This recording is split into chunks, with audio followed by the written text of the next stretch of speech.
ये कैसे मुमकिन हो सकता है कि आप सिर्फ और सिर्फ नर्मदा माँ का जल ले रहे हैं और आप उससे जीवित हैं, कोई आहार नहीं, कुछ भी आप नहीं ले रहे, सिर्फ नर्मदा जल का आप सेवन कर रहे हैं, कैसे ये पॉसिबल है?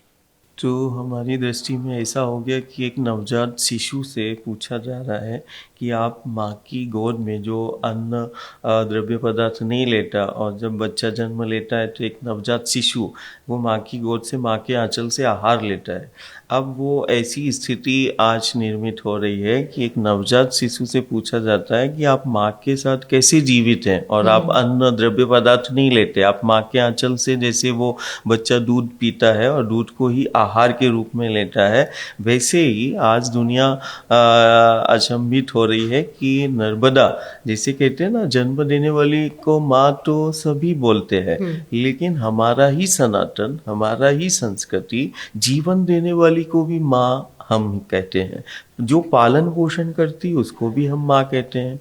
तो हमारी भारतीय हिंदू सनातन संस्कृति में जो जीवन देती है उसको हम माँ कहते हैं, और हम नदियों को हम माँ कहते हैं। तो दुनिया उसको बहता हुआ पानी के रूप में देख रही है, दुनिया उसको नदी कह रही है। वो हमारे लिए नदी नहीं, वो हमारे लिए शक्ति है, हमारा ऊर्जा का स्रोत है। और यही हमारे सनातन की विशेषता है कि हम नदियों को माँ कहते हैं। हमने नदियों के रूप में शक्तियों को प्राप्त किया है। गंगा देखें, हम यमुना देखें, गोदावरी देखें, कावेरी देखें, दुनिया की सबसे असाधारण शक्तियाँ हमें नदियों के रूप में प्राप्त है। और इसी की जीवन प्रमाणिकता है कि जैसे मैं बोलूं कि हम एक माँ की गोद में एक बच्चा बैठा है, वो कोई 6 महीने तक अन्न नहीं लेता, लेकिन वो जीवित रहता है, बड़ा हष्ट पुष्ट रहता है। क्यों? कारण वो माँ के आंचल से आहार लेता है। आज तो ज्ञान और विज्ञान भी मान रहा है कि माँ के आंचल से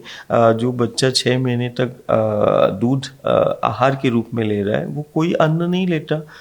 वैसे ही हम दुनिया को बताना चाहते हैं कि देखो, नर्मदा के वो आंचल से, वो जल में इतनी शक्ति है कि हम जीवित हैं 4 वर्षों से, और हमें किसी प्रकार का क्षय नहीं हो रहा है। क्या एक नवजात शिशु जब माँ के आंचल से दूध पीता है तो उसके शरीर का क्षय होता है? नहीं, वो तो बहुत हष्ट-पुष्ट होता है और वो माँ की गोद में बहुत आनंद से रहता है। ऐसे ही हम उस माँ नर्मदा या गंगा या कभी गोदावरी या वो जिनको दुनिया नदियाँ कहती है, हम उसके तट और पथ पर हम बहुत आनंदित हैं। कारण उसी तट और पथ पर कहीं ना कहीं जीवन की उत्पत्ति, कहीं ना कहीं सभ्यताओं का जन्म हुआ, संस्कृति का जन्म हुआ।